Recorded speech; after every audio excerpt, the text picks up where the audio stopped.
Bismillahirrahmanirrahim. Assalamualaikum warahmatullahi wabarakatuh. Sahabat yang beriman, orang mati tak bisa hidup lagi. Begitulah umumnya yang terjadi di dunia ini.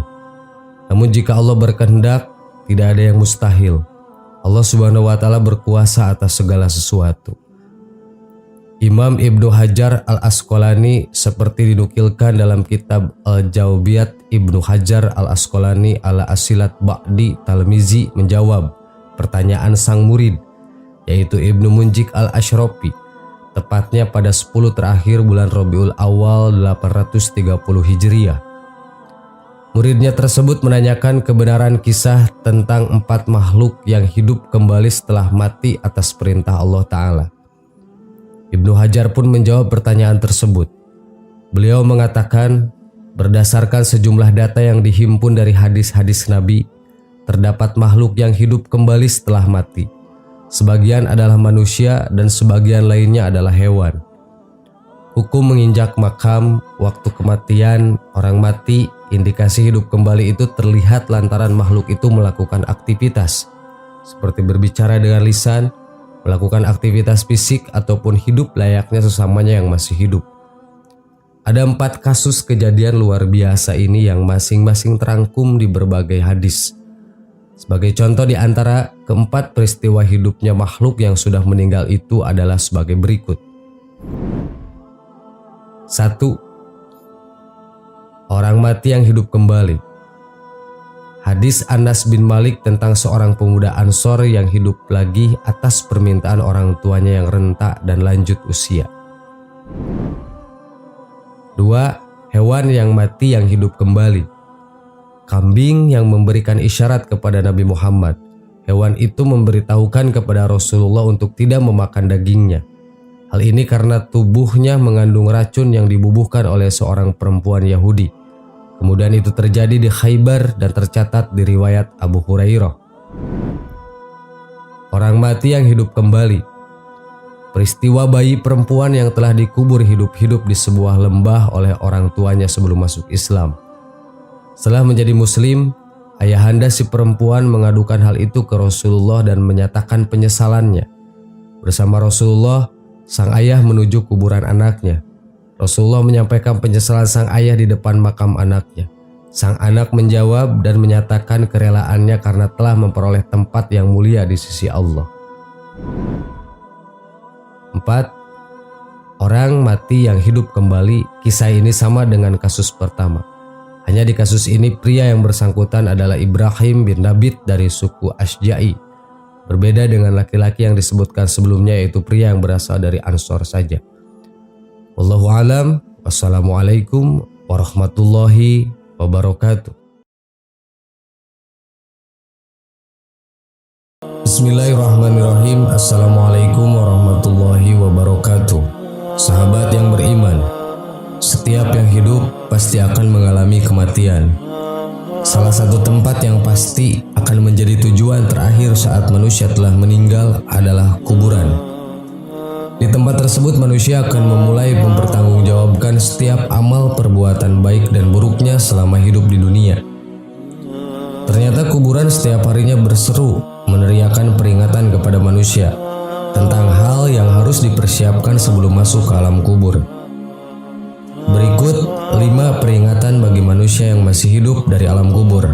Dijelaskan dalam kitab Daqaiqul Akbar. Di antaranya,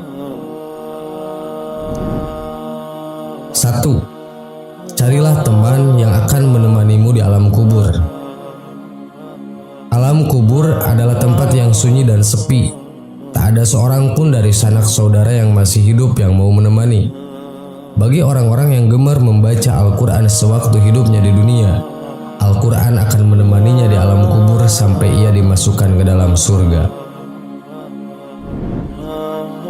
2.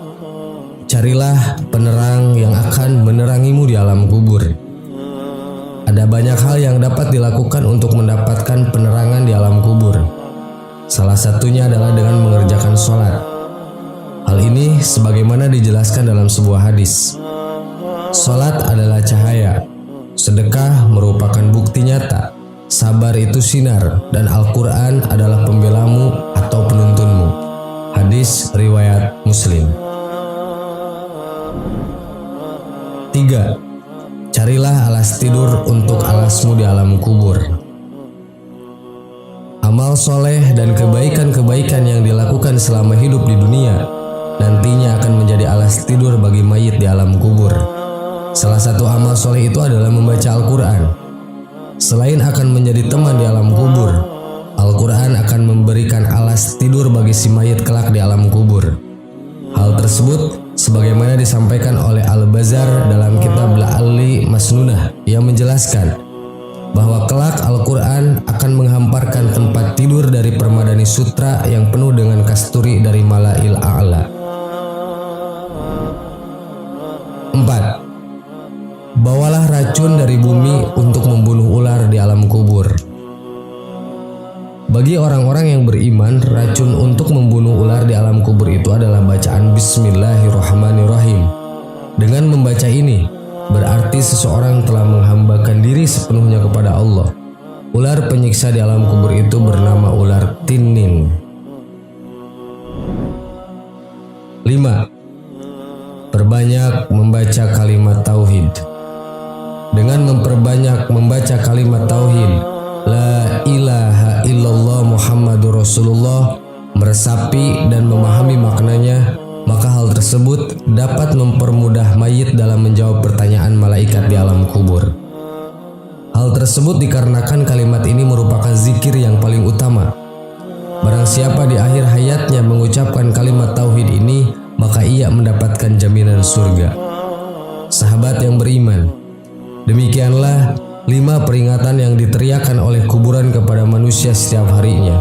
Hanya saja kita tidak diperkenankan oleh Allah untuk mendengar teriakan tersebut. Karena bisa jadi, jika kita diperdengarkan teriakan tersebut, akan menjadikan kita merasa sangat ketakutan. Wallahu a'lam. Wassalamualaikum warahmatullahi wabarakatuh.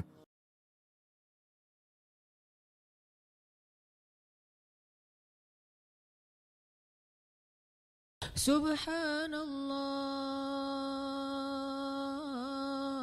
walhamdulillah wa la ilaha illallah wallahu akbar. Subhanallah